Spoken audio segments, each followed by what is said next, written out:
When living with brain injury symptoms and they become chronic, it can be really easy to get discouraged and lose hope.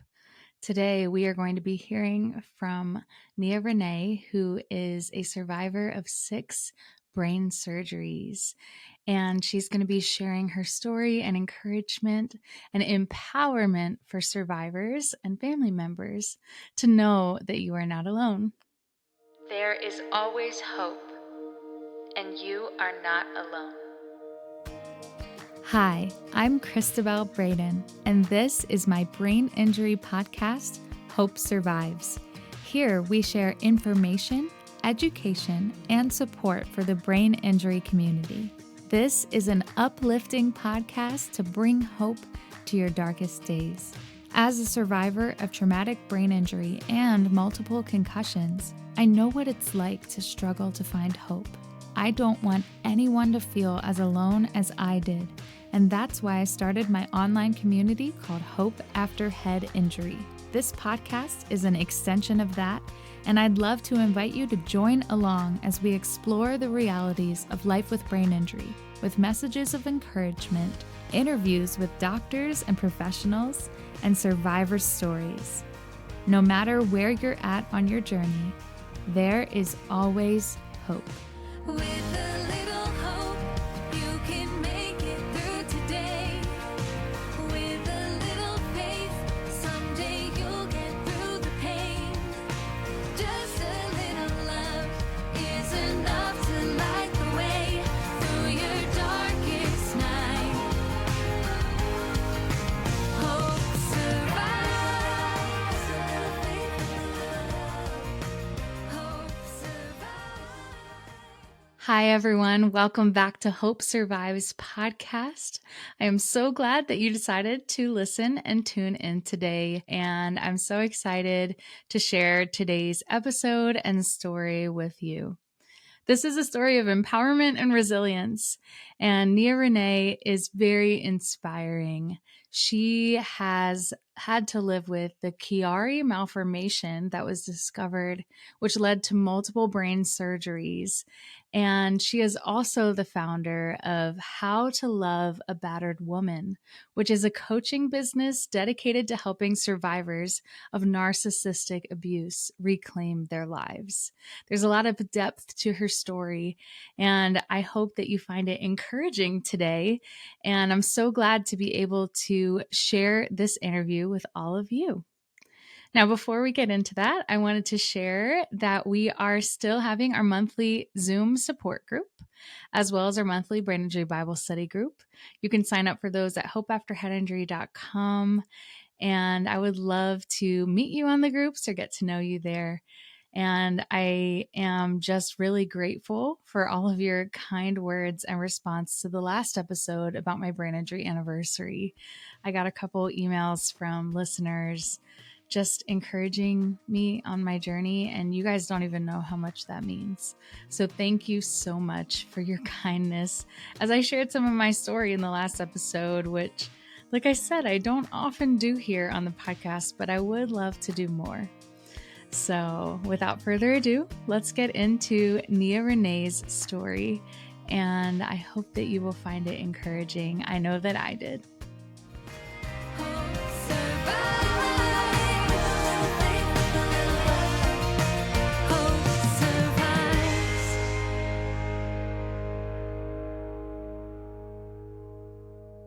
Today, I'm here with Nia Renee, and I'm so excited to welcome you to Hope Survives podcast. Thank you so much for coming on the show.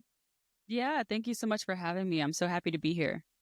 I'm so looking forward to hearing from your story. We connected on Instagram, and you are a model, and you are a coach for narcissistic abuse and people who've gone through that kind of trauma, and you're a multiple brain surgeries survivor. And the post I saw that when I looked at it, and I was like, I have to get her on my podcast, was you had this picture of you, like, I don't know if you were on a red carpet or you were walking a model, and you were like, I've survived 6 brain surgeries. And I was just like, wow, what resilience. And so I can't wait to hear more of your story. Thank you for agreeing to do this. Yeah, of course. Yeah, no, thank you for having me. I'm always honored when other creatives or, other people, especially those who are in, the field of talking about brain injuries and brain conditions and stuff like that, reach out and to have me on their podcast, because I think it's such an important part of my journey. And so sometimes it tends to get overshadowed, but it is really the one of the largest parts of my story. And I think what you're talking about, yeah, I just walked in New York Fashion Week. I was a model for Runway of Dreams, which is Runway of Dreams Foundation.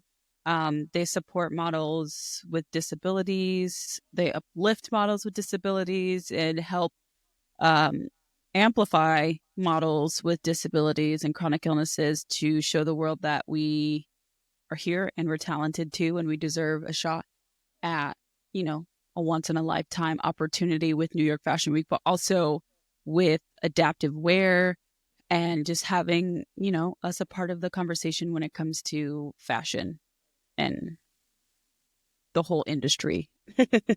Yeah, I love that. It's so cool. So, Thank you. can you share just some of who you are, your background, and then we'll get into your brain surgeries story?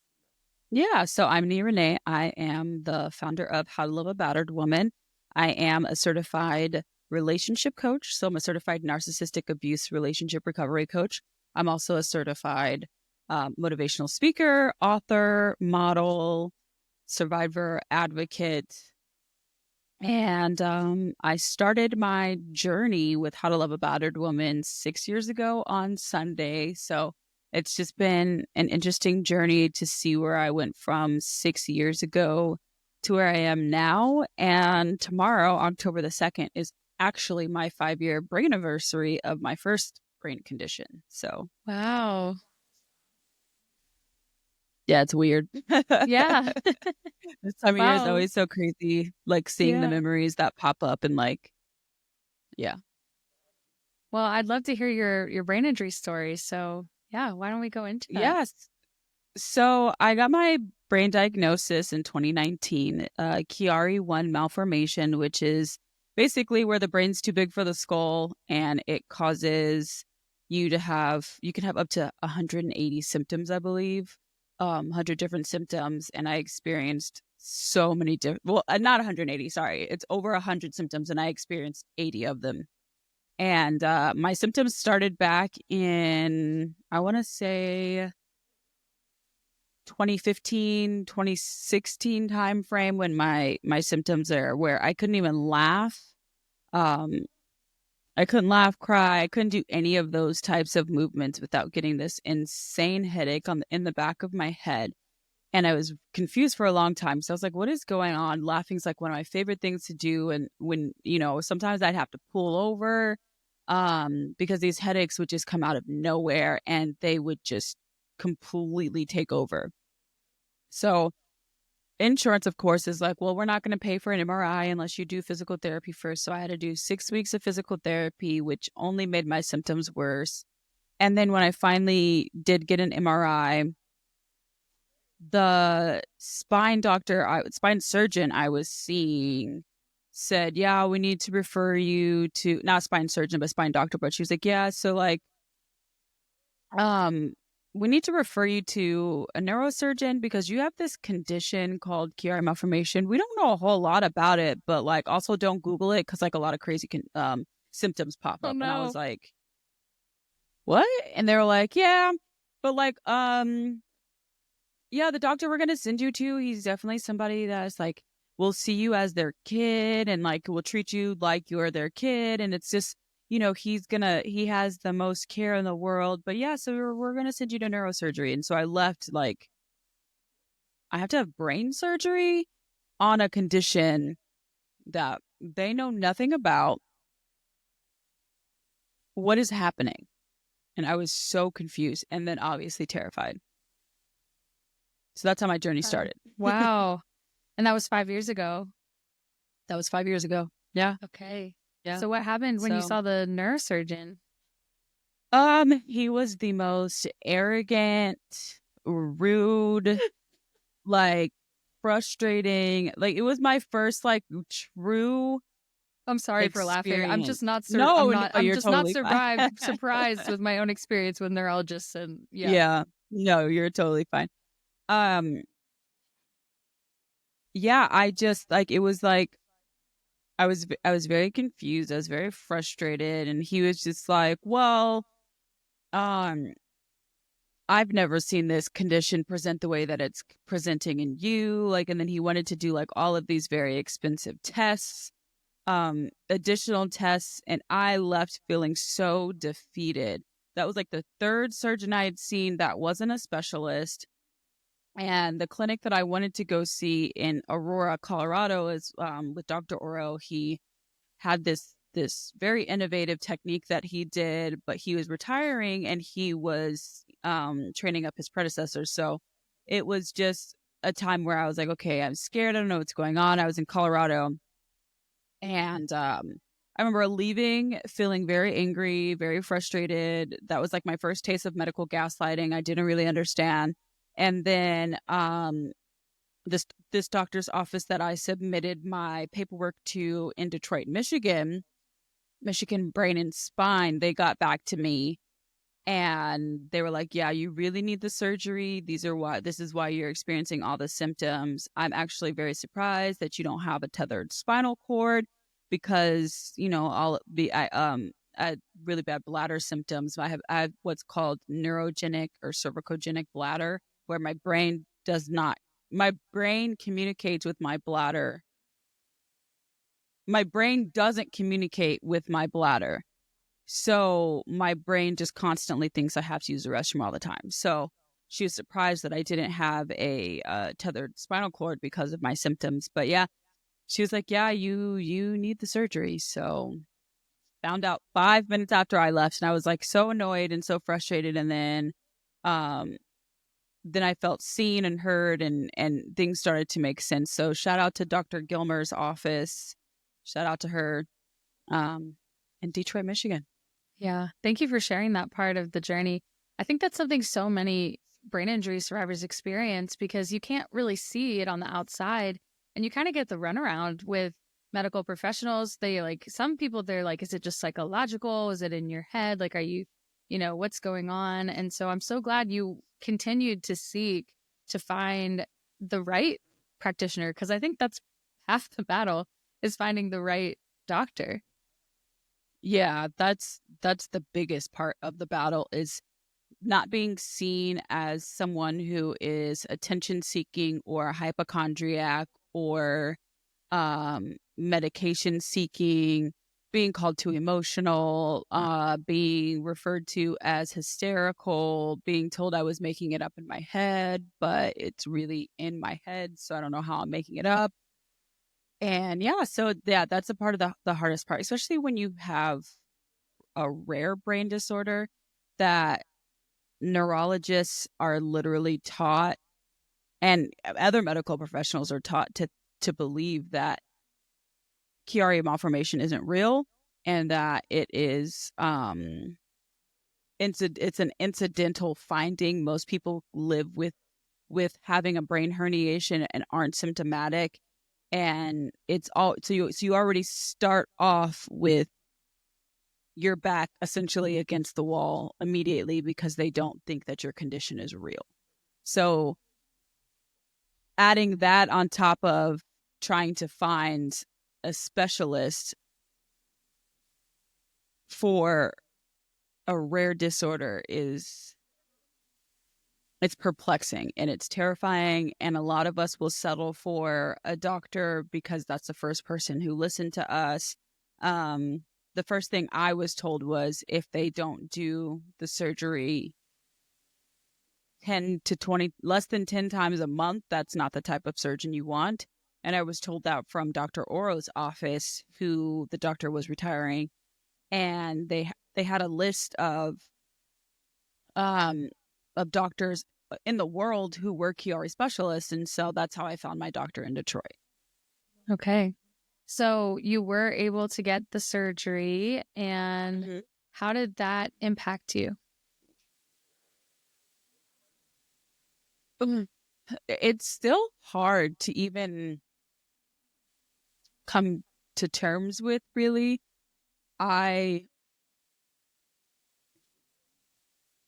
Even to this day, I still kind of downplay it a little bit. I think I still try not to make it my whole personality, I guess, but it is my whole personality. If we're being honest, like the brain really affects my personality, it affects everything. And when I had my first brain surgery, when I had the Chiari surgery, I didn't feel like I was in the right body for like a month. I really went through this dysphoria. Like I really went into this weird state where I had an out of body experience. I didn't feel like I was in the right body. I felt very disassociated with my physical being. And so it was just it was a weird situation to go through. And I was warned about that. Excuse me. I was warned about that. And, I even, they told me like, look for some personality changes, um, things that you used to like, you might not like anymore, or things that you didn't like before, you might like now. So like my personality changed a whole lot. And I think that like I was slowly becoming the person who I was always supposed to be.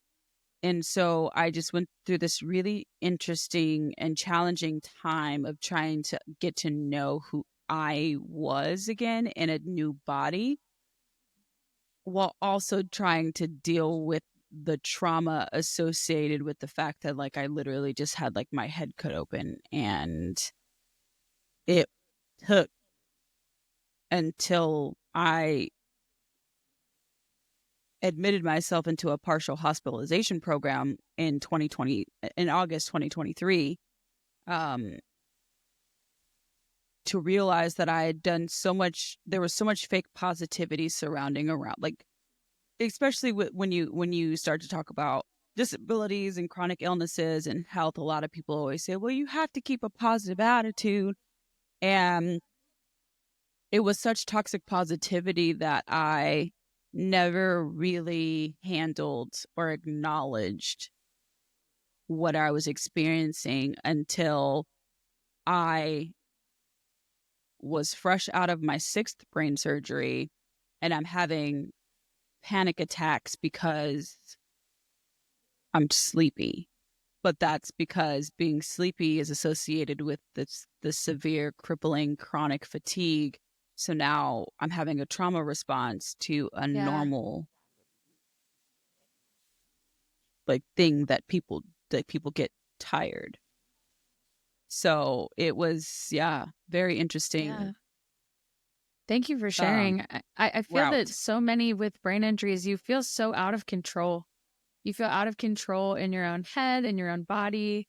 And when you mentioned you felt like you were in the wrong body, I think there's a lot of not feeling safe in your own body after a brain Mm-hmm. injury, especially when your nervous system is very dysregulated and feel like, I mean, it's not the same thing, but for me, I had a lot of, I had dysautonomia and I had a dysfunction of like vestibular system and my proprioceptive system. So I never really knew where my body was in space. So like walking into stuff all the time, like you don't Yeah. trust your own body and you don't Yeah. trust your own thoughts when you are so fatigued or when you have like emotional responses that you don't want to have. And that's Yeah. like you said it, you start to get trauma responses to your own symptoms. Yeah. I mean, there were times I would come home from work and I would have a panic attack because of how tired I was, and just feeling like I wasn't able to function. And so that was my biggest symptom of my second brain condition, which is idiopathic intracranial hypertension, where basically my body does not regulate my spinal fluid in my brain very well. So it keeps getting stuck in my brain. And before I knew what was going on with that, I was walking around feeling like I was drunk. Like it was like I was drunk.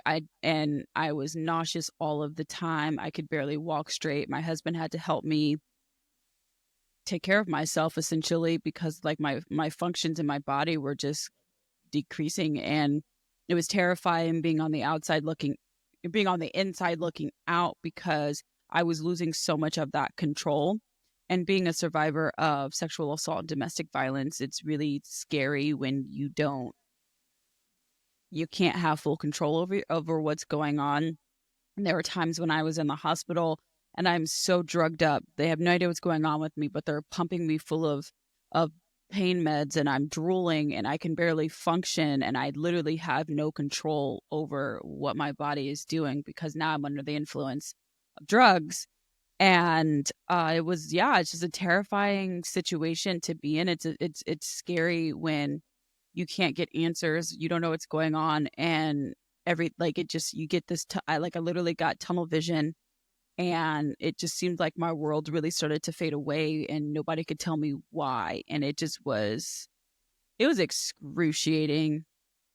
And just it feels lonely. And then when you bring in the aspect of not being able to trust your own body and feeling betrayed by your own body and having to grieve continuously and consistently who you used to be is also exhausting, because I feel like I've had to reinvent myself every brain surgery. I've had 6 brain surgeries, so I've had to reinvent myself every single time because I'm still getting to know who I am, and I'm still getting to know this new person post brain surgery because I have no idea who I'm going to be. You know what I mean? So it's the only word I know how to explain it is weird. It's just a weird situation. It is weird. It's weird when you don't really know who you are anymore, and it's like the things that used to work don't work anymore. Yes. The way that you used to interact with other people, you're not interacting that way. And the fatigue is huge. Like that debilitating fatigue, and fatigue is so closely tied to depression. And Yes. I feel that, it kind of goes both ways. Like when somebody maybe without a brain injury, they're depressed, well, they get fatigue. Like fatigue is considered a symptom of depression. But I think for those who get fatigue, you get depressed because you're fatigued. Yes. And you just have no like control or way to know what's going on or how to interact with the world anymore. And yeah, it's very isolating and very confusing. How did you work through that? I like how you use the word like grieving. Because I also had to go through something similar, and I think it's a continual process where you not only have to grieve the person you were before, but also the potential of the person that you wanted to be, or the dreams that you had for yourself without the brain injury. And so like, how did you make sense of all of that? Excellent question. It's okay. It's a process. I'm not asking for sure. an answer for sure. tied up in a neat little bow, but just, what are your thoughts on it? No, I think that was a well worded question. I mean, I've gone through my ups and downs because I really watched the person who I used to be just get so far away from myself.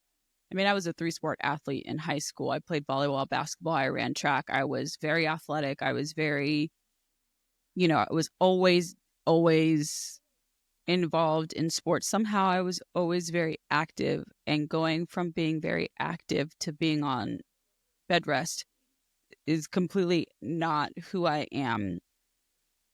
And I had to find some sort of happy medium because, again, as a survivor, we tend to get stressed out when we can't do certain things and we feel like we're not doing enough. And so we put the stress on ourselves. So I was putting added pressure on myself while I'm literally trying to figure out what's going on, and my body is unwell. And I never really stopped going to therapy. So I have, even when I moved from Colorado to Texas, I never really stopped going to therapy because I always found like it was the most beneficial for me with the validation of my experience.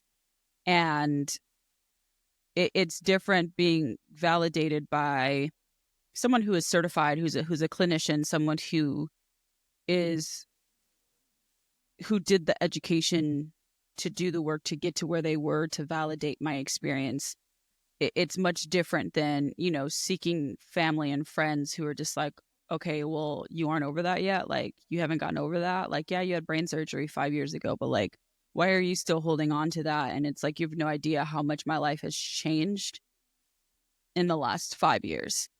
And my husband said something profound to me. He was like, I mean, we were very new in our relationship around my 1 year brain anniversary. And so, but he went, when we celebrated, me, him, and my best friend, we just went out and did a little staycation. And he was like, you have the right to, you know, if you want to cry about it today, you can cry about it. And you have that right probably for the rest of your life. If you feel that you need to feel the emotions around it, then that's what you need to do. And that was well before my second brain condition, or third, I guess you can call it my third brain condition, weaved itself in there. But I think the most important part for anyone that's experiencing anything similar to this or anything like this, that's stuck inside of a situation that you have zero control over, you don't have answers, you're uncertain, you don't really know what's going on. It's important to have external validation. It's important to be seen. It's important to be heard, because yeah, I get it all the time where people are like, I mean, it happened at New York Fashion Week, right? Like, people were like, what is your disability though? Because it's not easily seen. I mean, my scar is on the back of my head. I have a scar here and I have a tattoo, and you know, but it's not, I did that on purpose, right? Like, you probably don't even see that there's there's a device that's literally helping to keep me alive, that I had to get surgically implanted in my body to help me live. And so, yeah, I look good. I know I look good. That should never be a part of questioning whether someone is disabled or is chronically ill, because just because I don't have the visual loss for you to see, I'm not missing any limbs, it's not very obvious that I have a disability, doesn't mean that it doesn't exist. And so that external validation and being seen and heard for who I am, even while I'm still getting to know who I am after every surgery, is very important, because we already experience this doubt that, like, are we really making this up? Because then we start to believe that we start to believe that gaslighting that happens, and we start to, because our lab work is normal, and you know, or within normal ranges, or within normal ranges, which doesn't mean it's in optimal ranges. You know, I had to find a functional practitioner that was saying, okay, well, you're technically normal ranges on some things, but it's on the very edge. It's like, okay, there's something wrong. Yeah, that's what I had to tell. My primary care. I said, yeah, I understand. It's either like, yeah, it's a little low, but it's low within normal, or it's a little high, but it's high within normal. I have sensitivities. Yeah. So we need to take a look. And that's how I was able to get help with my thyroid, because it was like, yeah, I have hyperthyroidism. And they were like, well, we'll do the test and stuff. Well, it's a little low, but they're like, you know what? We're going to go send you to get the actual, whatever they did. I don't even remember. It was quite a process where it was like dye and like all of this stuff. And it was like, but a very specific picture, like at my throat or whatever, to see the functions of, I don't know. I really can't tell you to this day. It still blows my mind. And then it confirmed that, yeah, my thyroid isn't functioning at the right levels that it should be. And so, yeah, I have hyperthyroidism, and I'm affected by those symptoms, even though it's just a little bit below normal, the weight that my blood work is showing. But on the other test, you can physically see that my thyroid isn't functioning properly. And so that's the frustration. It's like, okay, well, if it's like you said, if it's within the ranges, then they're just like, oh, you know, it's still within the range, so I think you're fine, blah, blah, blah, blah. And it's like, but with everything else in your medical history, for someone without the other brain things going on, that might not be an issue, but you have to look at the full picture, right? So it's like everything contributes. And something that I've noticed about brain injury and that I'll often say is a brain injury magnifies everything else going on. So you get a cold, you have a brain injury, it's going to affect you a lot more. Like you don't bounce back from things the same way. And it's very difficult to explain that to those who don't understand. And so I love what you said about like needing the validation. I'm so glad you had a therapist that was able to validate that for you, and you have a husband that was able to also validate that for you.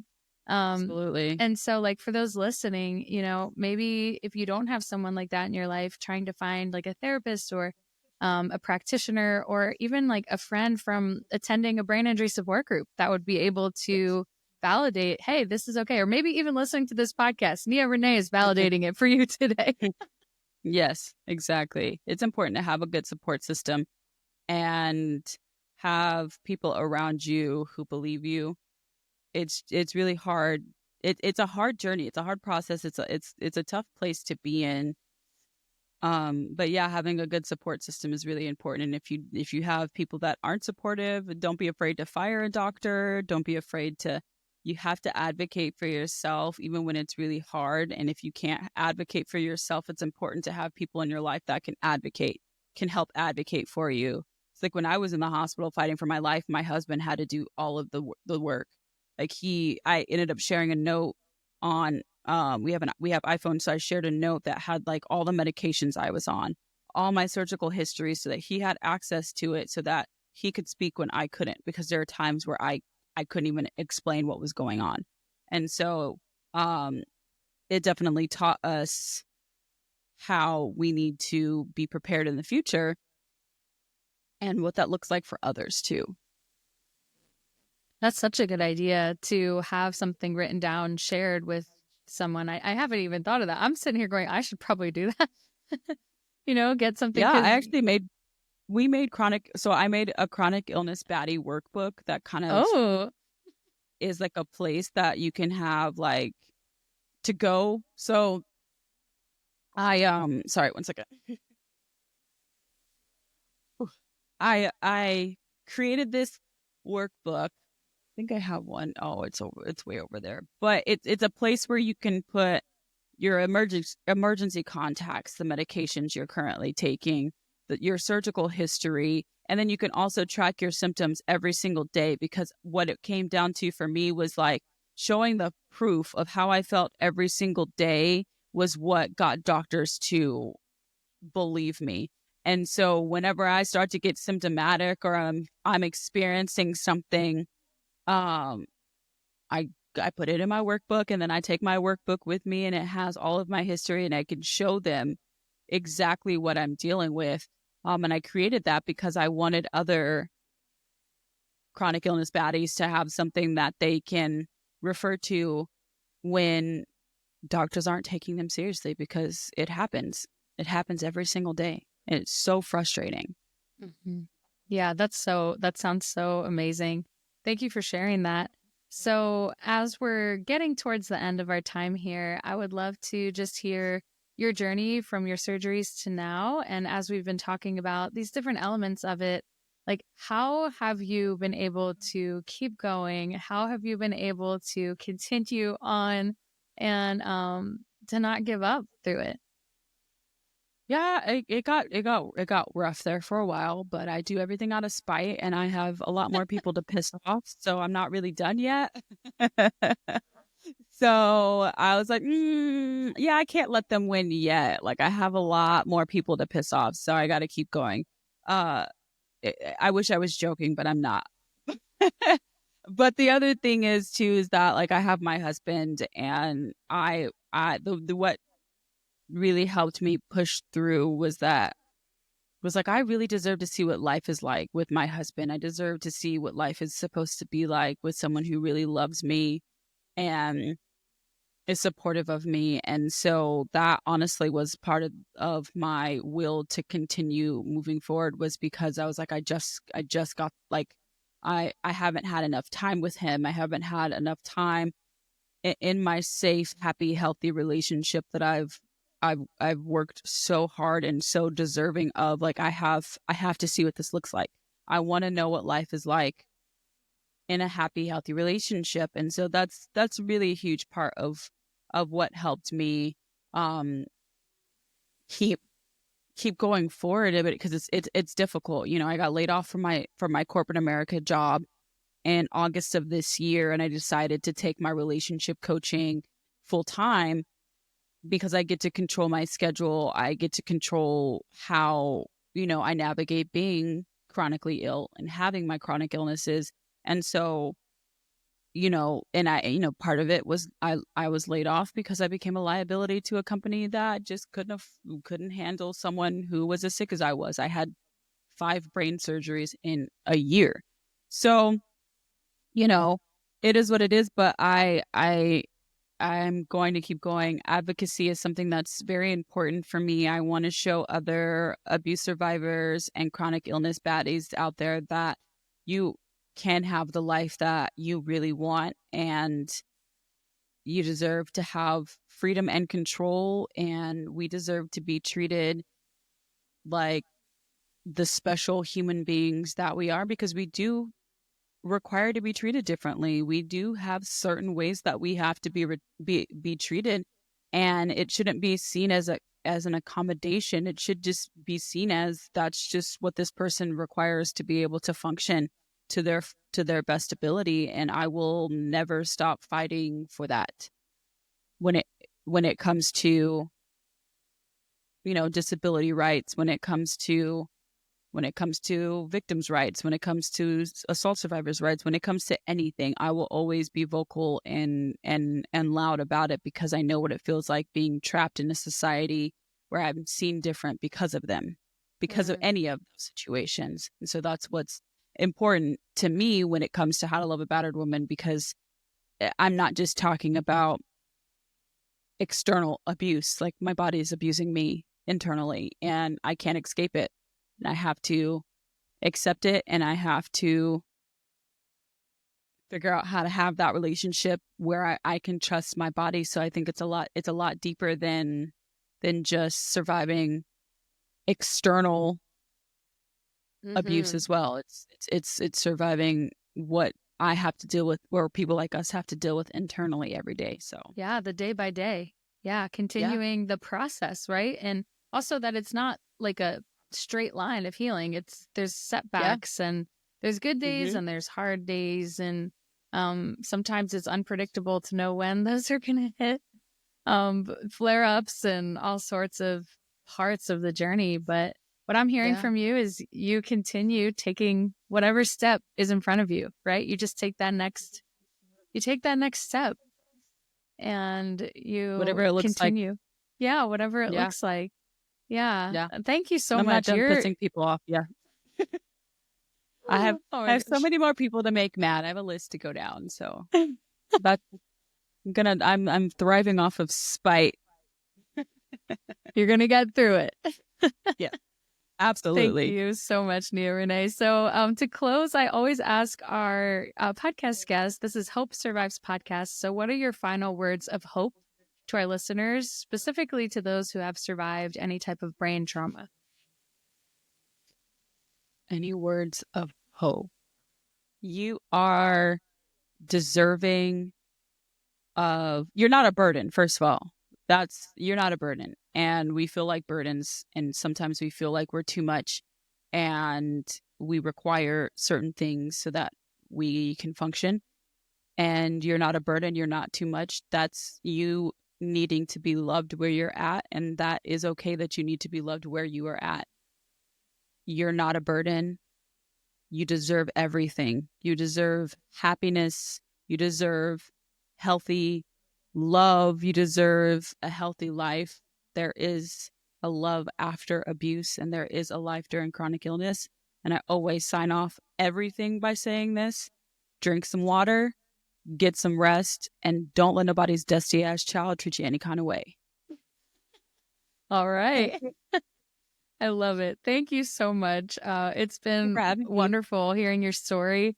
So if our listeners want to get in touch with you, your Instagram is How to Love a Battered Woman.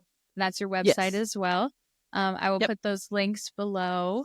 Is there anything else you'd like to share before we close?